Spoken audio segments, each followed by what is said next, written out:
Dear brothers and sisters, and all Africans across the diaspora, we proudly welcome you to another intellectual presentation from His Excellency, the Jedi.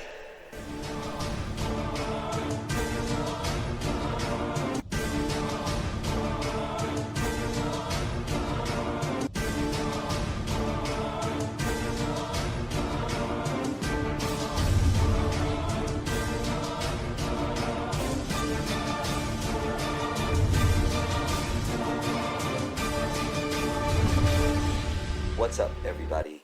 This is the Jedi. I almost went live with this, but I don't need to, and it would just make it a longer production. Also, I was too fat and lazy to get up and set up lighting. So, this is just a win-win for me. I'm going to make this brief. Rayshard Brooks was drunk, everybody. He was drunk. I'm coming before you now because I've put a link in the description box underneath this of the full body cam video from the devils that he encountered, including his murderer. And I hope there's nothing in my teeth. Alright, don't look at my teeth. Don't look. I can feel somebody looking at my teeth right now. You're doing it. You're doing it right now. Stop it. Alright. If you guys are going to look at my teeth, we're just going to stop the video here. I mean, I'll just do it. I'll do it. Alright. So, nobody look at my teeth. Alright. Now, he was drunk. And in my mind, that's what makes this an egregious killing. I pray Allah that the attorneys for his family will somehow see and hear this video, because maybe they haven't thought about what I'm going to present right here. You're going to see it all in the video. You're going to go and watch the link. He was drunk. He didn't know what city he was in. He didn't know what street he was on. His story kept changing. He failed the breathalyzer test.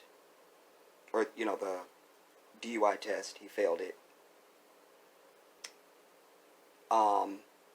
He kept contradicting how much he had to drink and what he had to drink. At first it was, I had a margarita, only one. Then it became, I had a half of one. Then I had one and a half. Then it became, I drank just the half, and I said I didn't want no more. Then it became a daiquiri. And he was just all over the place. He was drunk. That's why he was asleep in the drive-thru. He was drunk. But fine, he was drunk. Here's why this becomes egregious. Because when the first devil responded to the call, and after he woke him up, then he falls asleep again. The devil had to wake him up again. Then he pulls over. He tells him, well, pull over there. He pulls into a parking space. Perfectly within the lines and everything. Like he parked. Now, here's where we get into the area. The prelude to his death. And why there were other obstacles along the way that could have prevented his death. When he pulled over into the parking space, the devil could have then ID'd him and did all that if he wanted to, and then said, look, I'm taking the keys to your vehicle. You can sleep here. Just kick back in the car and sleep here. we'll come back or send somebody back in a couple of hours to just kind of check on you. I don't know if that Wendy's was a 24-hour Wendy's or not, but if it was, he could have then gone inside to management and say, look, that car is out there. Just, it's not a suspicious vehicle or anything. Just, we're keeping an eye. And he could have left and come back and checked on him in that. That was one option. The other option is he could have, once he got him out of the car and they began to talk and everything, and after the murderer shows up, even if they went through the DUI stuff and all that and he failed, they could have, because now he's talkative at least, even though he doesn't know half the stuff he's saying and he's mixing up his story and everything. Even then, something just happened. I'll start back. Even after after the second devil shows up, the murderer, and gives him the DUI test and all that stuff, even then, now he's out talking to you. So he's at least more alert than he was when he was completely asleep when you rolled up on him. This now was an opportunity, a second opportunity. While he's out and talking and trying to make up a story and trying to, be respectful and all that stuff, you had his attention in some state of alertness. Because they say that when people drink, they have short-term memory. We've all heard of people that drink and then they get home and they call you the next day and go, I don't know how I got home last night. Because they were literally in the moment as the seconds passed. This second, I'm in it. The one behind me, I don't remember it. So it's kind of like a dark shadow following you, of memory. They both then could have said to him, look, you've been drinking and that's the deal. We can either take you to jail, book you for a DUI, or we're going to take your keys to the car and you are now ordered back to your vehicle to sleep it off. That was a second opportunity that they didn't take. So, in my mind, this becomes now a revenge killing that echoes directly back to the doorways of slavery. Why do you say this proclamation, Jedi? Why do you say these things to us? I'll tell you why. Because first we must understand, as I always proclaim, that this white devil now is the same one from back then. It's the same one. Nothing has changed. They're the same people. Snakes don't stop slithering, everybody. Show me a snake that got up and just said, I'm tired of all this slithering. I am getting up and walking on 2 feet. I'm just going to do it. Show me. Show me. Show me. So, why this is right at the doorstep, the threshold of slavery, is because one of the things you didn't do as a slave is run from massa. Don't you run, nigger. Don't you run, boy. You didn't run. That would get you killed.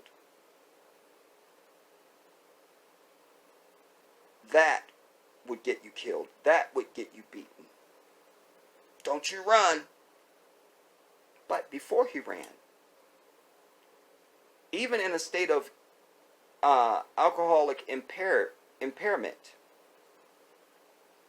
this Mandingo was able to manhandle both of these devils. You understand? Which also backs up what I always say. That's why they come with a crew and they come with a gun, even if they're not a police officer. They got to be in a group and a pack. They move as a pack because they cannot be victorious over an African person. It just can't happen. I will cite for you Jack Johnson, I think his name was. The fighter. This is where we get the term the Great White Hope, because they couldn't find anybody to beat him. And white people as a mass were pissed off that this black African was could not be beaten. He was the greatest fighter. And they kept putting up other white fighters and kept putting up other white fighters and kept putting them up. Simply because they needed a white victory. So they were looking for this great white hope, this white fighter that would come in and beat him. You understand? Again, you have to always take them in full context. That's why we can't just fall for they just show up to you now, you work with one of the bitch asses on a job, and they're grinning your face, and she real nice though, but she real, no. You have to stay in context. This is still the enemy of my people. This is still a snake that slithers. It does not change. But you get seduced. And you're not even thinking about your long relationship with these people. You have to always stay in context with them. You must. Because when you do, you think and speak like this. This is the standard for Africans. This and then some. Because I don't claim to have all the answers and all the knowledge. But he overpowered both of them. Allahu Akbar. And took their taser. So, this went now from, after you've just been standing and talking to this dude for 20-something minutes, it's a little longer than that actually, you've gotten to at least feel his humanity. If you could feel humanity. So we strike that. Suggest facts, not in evidence. Move to strike. I'll redirect, Your Honor. You've experienced him. He's no longer a complete stranger to you. You've even heard him articulate little pieces of his life. You know something about him. He didn't just appear out of a puff of smoke and, oh my God. You had some time to experience his presence on the earth. So this becomes revenge, because not only did he overpower both of us and took our taser, he's now outrunning us, even while drunk. That's why they shot him in the back. This was a how dare you nigger moment. Had nothing to do with the taser, other than the fact that he got it from them. They weren't in danger of it, they knew it. Had nothing to do with anything else. Because they could have just let him run. They've got his car, the keys are in it, they know who he is, they know he's drunk. He didn't even know what city he was in. They could have just let him run. And apprehended him later. Maybe impounded the car. I'll allow for that. But there certainly was no reason to kill him. But let us go back, if you will, to the state of his sobriety, that he was drunk. This also makes the killing egregious, the murder. Because do you understand, in their land, which I always remind you, this is their land, it's theirs, we built it, we're responsible for their economy and everything else, but it's theirs. That's fine. And I'm not mad at that. Like I said, there's no clout in being in this bitch. You understand? There's clout in being in the motherland. That's clout. That's the set to rep. That's the hood to rep. But so in their land, do you understand that if you are on death row and you are scheduled to be executed in some form, electrocution, lethal injection, whatever, do you understand they make sure you're in perfect health and of sound mind? Otherwise, it's against the law. Hear this. Otherwise, it's against the law to execute you. Well, he's got a cold. We can't kill him. Well, he's got a headache. We can't kill him. They wait. I'm not being funny. I'm not making this up. there is a standard of health that you must meet before they can execute you. I'll go a little further. If you have Down syndrome or mental retardation or something like this, you are not eligible for the death penalty. Because you're not able to perceive what's happening to you. And they call that, wait for it, cruelty. Cruel and unjust. It's their language, it's their law. I'm just reciting it. So they knew he was drunk as he ran. They knew he didn't know where he was.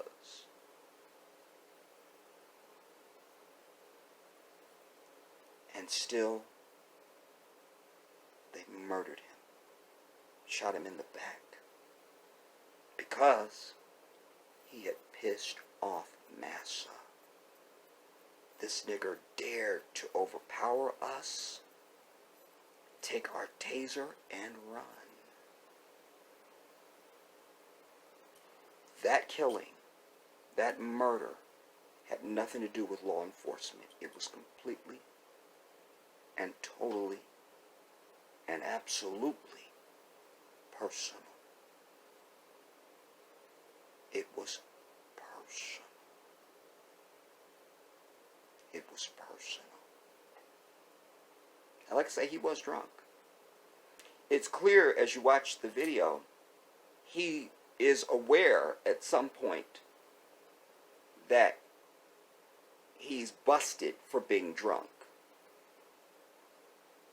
And his whole frame of mind, you will agree when you see it, was he was just trying to avoid getting a DUI and going to jail for DUI. That was his whole thing.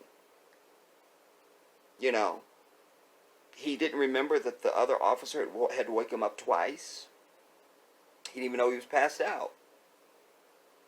He was not in a clear state of mind. He was impaired, and they knew it. In fact, the murderer who ends up on the scene was called in specifically because he was a DUI specialist. The guy that first encounters him radios at least twice saying was there somebody in the area that was a DUI specialist? In other words, this person has the acumen and the requisite and the training to come out and give you the field sobriety test, knows what to look for, give you the little fingers and the walk, toe to toe and all the other thing. He was specifically called in for this. So he is an expert in that moment. He's the last one that should have been firing. And had it been the other guy firing, he should have said, no, he's drunk. He's impaired. He doesn't know. He doesn't know. So they murdered a man for no reason, who was impaired, and it was personal. They knew that. So, if any of the attorneys are listening, this is murder with special circumstances. That this rises to the standard of at least first-degree murder is what I've articulated in this piece. Because you have all of the ingredients there. It was intentional because we see him, he's running after... Pray, so let me shut up. First he's running after Rayshard with his taser. He consciously takes his taser, shifts it, and reaches down for his gun. That's immediately an intentional act, and you're the guy that just gave him a DUI test. You know he's impaired, and you consciously now reach for your firearm. Consciously. Intent. Because remember, one of the main things about first degree is it has to be intent. That's why the Ahmaud Arbery or the George Floyd murderers are at second degree because they, well, if we can prove intent, but we can prove they did something that went to death. First degree is it knowingly intentional. You meant to. Like, ain't no way you're going to be able to say, oh, I didn't know, or I accidentally grabbed my gun, and I just didn't know. You consciously, and we have it on video, you consciously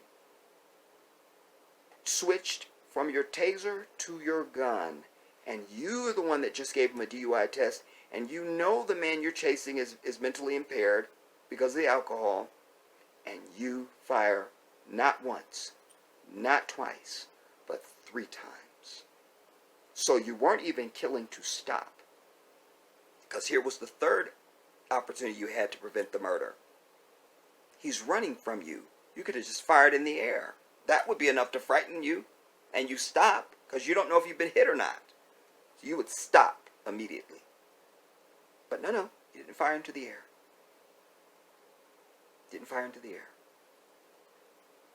And you were close enough to him that you could have fired 1 time to injure him if you just felt you had to fire directly at him.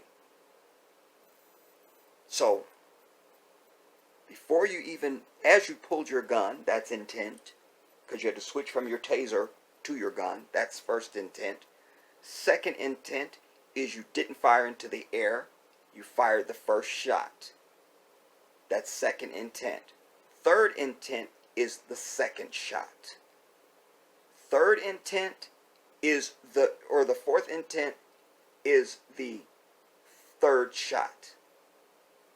That's intent, intent, intent, intent. That is first degree murder under their law, not written by the Jedi. So, go and watch the video now. And it becomes very sad. That's why I could not do this right now. Because the sadness that was building in me, hearing his voice, seeing his demeanor, no ill intent did he have. He just was trying to wiggle out of the DUI. He still wasn't all there. So he couldn't even come up with his story. He just was, they got me.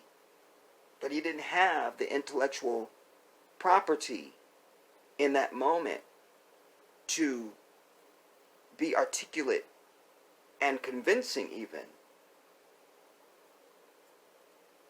Rest his soul. Rahimullah.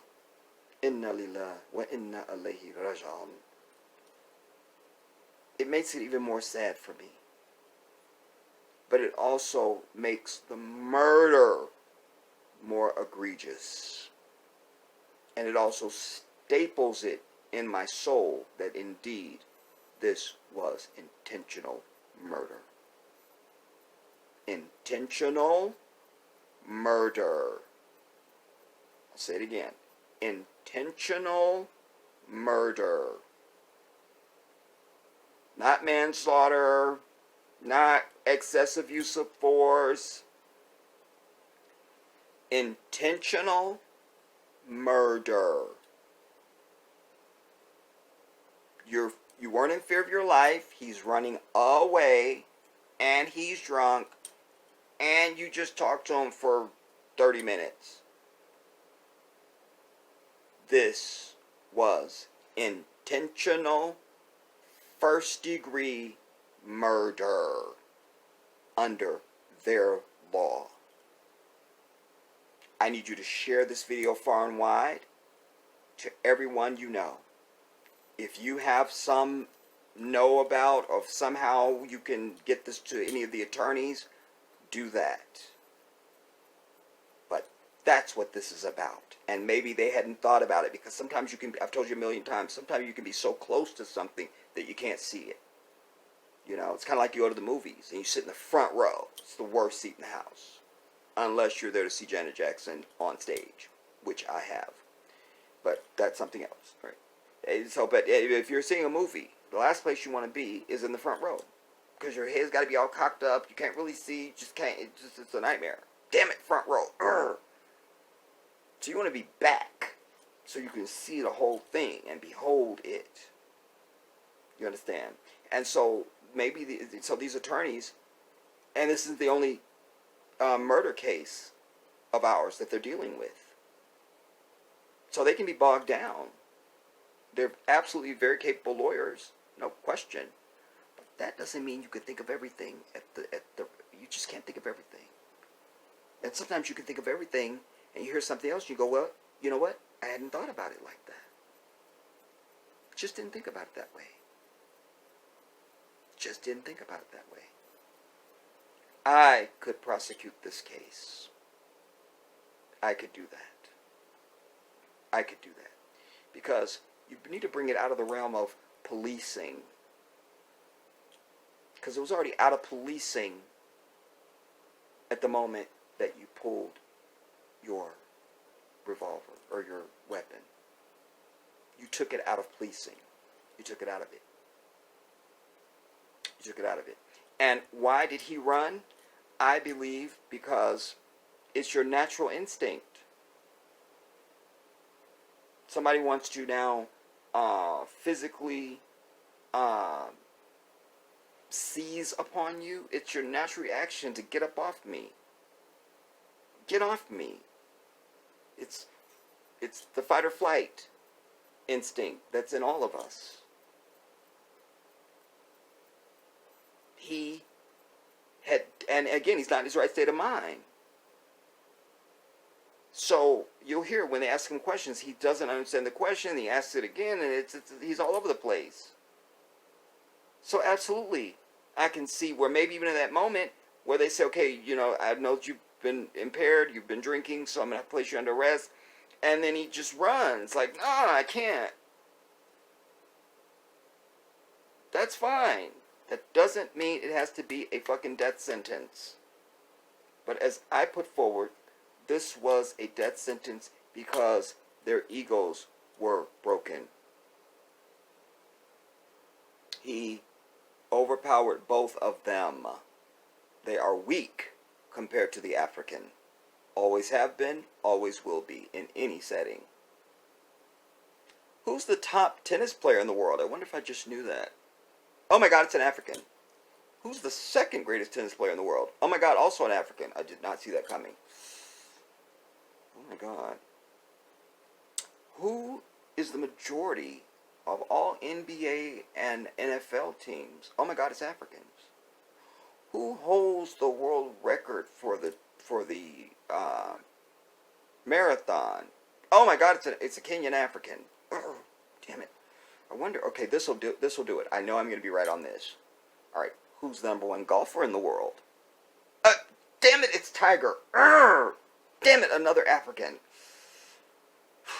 All right, just settle down, everybody. Just wait. All right, who's the number one track athlete? Damn it, another African. All right, let's move to something else. All right, we're done with sports. All right. Who was the number one horse jockey in the world and could never be beaten until they started their jockey clubs and got rid of the Africans? Oh my God, it was black people. All right, let's just move out of sports. All right, fine. All right, fine. Damn blacks. You can have that. You can have the sports. I'm sure we're the number one talk show host ever. What? It's Oprah? Damn it. Damn it. All right, let's move to something else. We won't do daytime. The number one nighttime talk show before it was taken off out of jealousy and everything else. Oh my God, it was Arsenio. Damn it. Who's number one on the charts? Let's just move to music. Who's number one on the music charts? Who is it? Another African. Damn it. All right, I don't have to do this. I don't need to do this. I don't need to do this. I don't need to do this. So what you're telling me is the only way that they are superior over us in anything is if they cheat. Okay, I understand. Wonder. Well, they'll never be better than us as president. There'll be scandals all over the place. Are you kidding me? A damn black sitting on the White House chair? No way. What? 8 years? Changed how you run for president by running all 50 states? What? Wins on their first time running? Not a single scandal in 8 years? Damn it! Alright, I'm over black people right now. I'm just over them. I'm over them. I can't go on. I won't go on. I don't need to. The Jedi knows that of which he speaks. Go and watch the link, everybody. And you will have more of an insight into our brother. And as sorrow-filled as you already are, sadly, that will be double after you see this.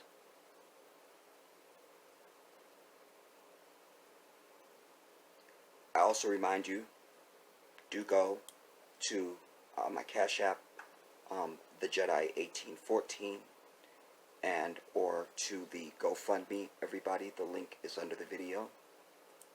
And as always, just give what you can. Just give what you can. We're not that far from the goal. We're not that far from the goal. And I thank you in advance. I'll see you soon.